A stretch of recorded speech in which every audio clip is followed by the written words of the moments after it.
दोस्तों, कुछ लोग कहते हैं कि राम भगवान नहीं थे, वे तो राजा थे।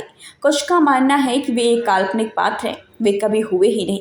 वर्तमान काल में राम की आलोचना करने वाले कई लोग मिल जाएंगे। दोस्तों, राम के खिलाफ तर्क जुटाकर कई पुस्तकें लिखी गई हैं। इन पुस्तक लिखने वालों में वामपंथी विचारधारा और धर्मांतर करने वाले लोगों ने बढ़ चढ़ कर भाग लिया है। तर्क से सही को गलत और गलत को सही सिद्ध किया जा सकता है। तर्क की बस यही ताकत है। दोस्तों, तर्क वेश्याओं की तरह होते हैं। ये तर्कबाज लोग सभी नफरत के रावण हैं और रावण का अंत एक दिन जरूर तय है। दोस्तों, क्या आपको राम के बारे में एक रहस्य पता है कि राम ने सीता का परित्याग नहीं किया था। दोस्तों, पहले रामायण 6 कांडों की होती थी, उसमें उत्तरकांड नहीं होता था। फिर बौद्ध काल में उसमें राम और सीता के बारे में सच झूठ लिखकर उत्तरकांड जोड़ दिया गया।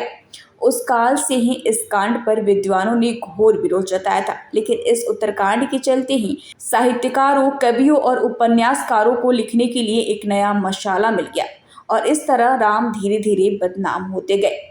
इसी उत्तरकांड को तुलसीदास ने लौह कुश कांड नाम से लिखा और कहानी को और विस्तार दिया। दोस्तों, आपको बता दें कि सीता 2 वर्ष तक रावण की अशोक वाटिका में बंधक बन के रही थी, लेकिन इस दौरान रावण ने सीता को छुआ तक नहीं। इसका कारण था कि रावण को स्वर्ग की अप्सरा ने यह श्राप दिया था कि जब भी तुम किसी ऐसी स्त्री से प्रणय करोगे जो तुम्हें नहीं चाहती, तो तुम तत्काल ही मृत्यु को प्राप्त हो जाओगे। अतः रावण किसी भी स्त्री की इच्छा के बगैर उसमें प्रणय नहीं कर सकता था। दोस्तों, सीता को मुक्त करने के बाद समाज में यह प्रचारित है कि अग्नि परीक्षा के बाद राम ने प्रसन्न भाव से सीता को ग्रहण किया और उपस्थित समुदाय से कहा कि उन्होंने लोग निंदा के भय से सीता को ग्रहण नहीं किया था, किंतु अब अग्नि परीक्षा से गुजरने के बाद यह सिद्ध होता है कि सीता पवित्र है, तो अब किसी को इसमें संयम नहीं होना चाहिए। किंतु अब अग्नि परीक्षा से गुजरने के बाद यह सिद्ध होता है कि सीता पवित्र है, तो अब किसी को इसमें संशय नहीं होना चाहिए। लेकिन इस अग्नि परीक्षा के बाद भी जन समुदाय में तरह तरह की बातें बनाई जाने लगी।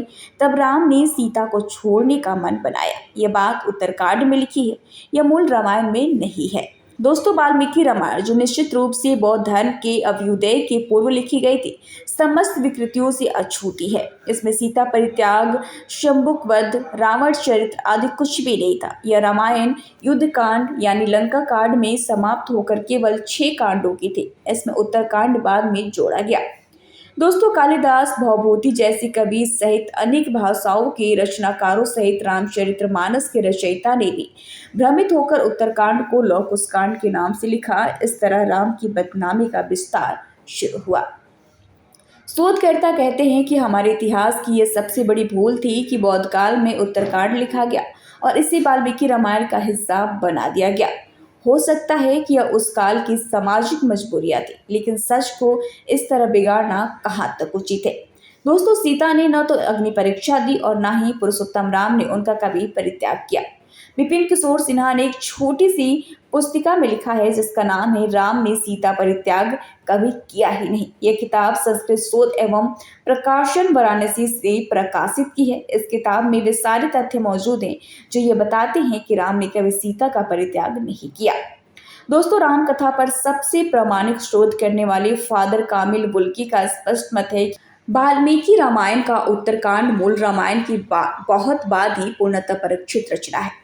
प्रभु श्री राम राजा या भगवान हिंदू धर्म के आलोचक खासकर राम की जरूर आलोचना करते हैं, क्योंकि उन्हें पता है कि राम हिंदू धर्म का सबसे मजबूत आधार और स्तंभ है। इस स्तंभ को गिरा दिया तो हिंदुओं को धर्मांतरित करना और आसान हो जाएगा। इसी नीति के चलते तथाकथित धर्मनिरपेक्ष ताकतों के साथ मिलकर राम को एक सामान्य पुरुष घोषित करने की साजिश की जाती है। दोस्तों, कहते हैं कि राम कोई भगवान नहीं थे, वे तो महज एक राजा थे। उन्होंने समाज और धर्म के लिए क्या किया? वे तो अपनी स्त्री के लिए रावण से लड़े और उसे उस चंगुल से मुक्त करा कर लाए। इसमें वो भगवान कैसे हुए?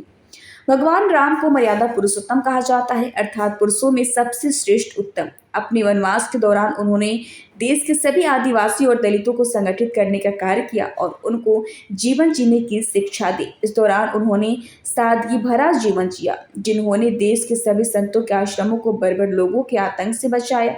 इसका उदाहरण सिर्फ रामायण में ही नहीं, देश भर में बिखरे पड़े साक्ष्यों में आसानी से मिल जाएगा। भगवान राम भारत निर्माता थे। उन्होंने ही सर्वप्रथम भारत की सभी जातियों और संप्रदायों को एक सूत्र में बांधने का कार्य अपने 14 वर्ष के वनवास के दौरान किया था।